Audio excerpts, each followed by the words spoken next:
الشهيد أبانوب النهيسي اتولد في قرية نهيسة في القرن الرابع من أب وأم مسيحيين، وفقدهم وهو عنده 12 سنة، فكان حزين جدا لأيام كتير.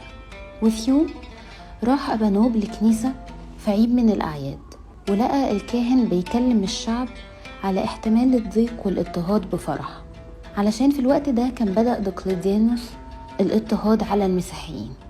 وبعد التناول رجع أبانوب لبيته وهو عمال يفكر في كلمات الأب الكاهن، فوقف وصلى قدام ربنا وطلب منه إنه يسنده، وقام علشان يروح لسمنود وهو فرحان جدا ومنتظر الإكليل السماوي.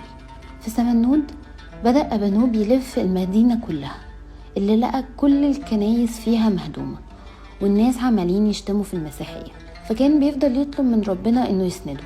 في الوقت ده ربنا بعتله رئيس الملائكة ميخائيل اللي عزاه وأرشده إنه يروح في الصبح للوالي ويشهد لمسيحه، وأكد له إنه هيقويه ويشفيه وسط العذابات. راح أبانوب الصبح قدام الوالي وبدأ يكلمه بجرأة وشجاعة، فاندهش جدا الوالي من تصرفاته وبدأ يكلمه بلطف، لكن الصبي كان متمسك بالإيمان، فاتغاظ الوالي جدا وأمر بتعذيبه، لكن جه رئيس الملائكة وشفاه. بعد كده اترمى أبانوب في السجن، وهناك فرح المسيحيين المسجونين جدا بيه وتعرفوا عليه وتعزوا بسببه. في تاني يوم الوالي قتل من المسجونين حوالي 1000 واحد ونالوا إكليل الشهادة في 9 من برامات. استدعى الوالي أبانوب وأمر بربطه من رجليه وتعلق في المركب اللي هيركبها الوالي علشان يروح أتريب، وفي تهكم قال لينظر هل يأتي يسوع ليخلصه. طلعوا بالمركب مبحرين ووقفوا علشان الوالي ياكل ويشرب، وفجأة الكاس اللي في ايد الوالي تتحجر ويصاب الوالي، والجند بتوعه كمان بقوا شبه عميان.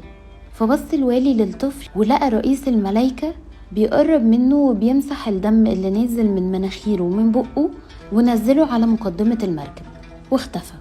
فطلب الوالي من أبانوب انه يصلي لإلهه علشان يشفيه وهيؤمن هو وجنوده، لكن أبانوب قال له ان ربنا هيشفيه في أتريب، وفعلا صلى علشانه.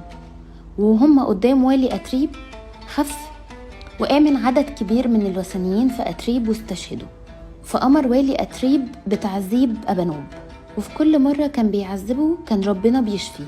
وأبانوب في كل عذاب كان سر بركة لنفوس كتيرة قبلت الإيمان وأمنت بالمسيح وتقدموا كتير للاستشهاد، وكان دايما ربنا بيبعت ملائكته علشان تعزي أبانوب.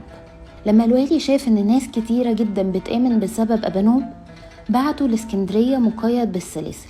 لما وصل هناك قابل واحدة ست عليها روح شريرة فشفاها وهو مقيد الإيدين، فأمنت بالمسيح، فاتغاظ الجنود جدا وقتلوها. ولما وصل قدام والي اسكندرية اعترف أبانوب بالمسيح وتحمل كل العذابات اللي حصلت له. من ضمن العذابات انه اترمى في جب تعابين جعانة، وربنا بعت له الملاك ميخائيل حافظ عليه. خرج أبانوب من الجب ومشي وراه تعابين من اللي كانت معاه في الجب، وواحد منهم لف على رقبة الوالي، لكن أبانوب أنقذه. فاندهش ناس كتير من اللي حصل وأمنوا بالمسيح واستشهدوا. اتعرض لعذابات كتيرة، وفي الآخر اتقطعت راسه خارج المدينة على صخرة عالية، بعد ما وقف وصلى بفرح وطلب من ربنا إنه يغفر له خطاياه ويتقبل روحه. وبنحتفل بعيد استشهاده في 24 من شهر أبيب. بركة صلاته تكون معانا، آمين.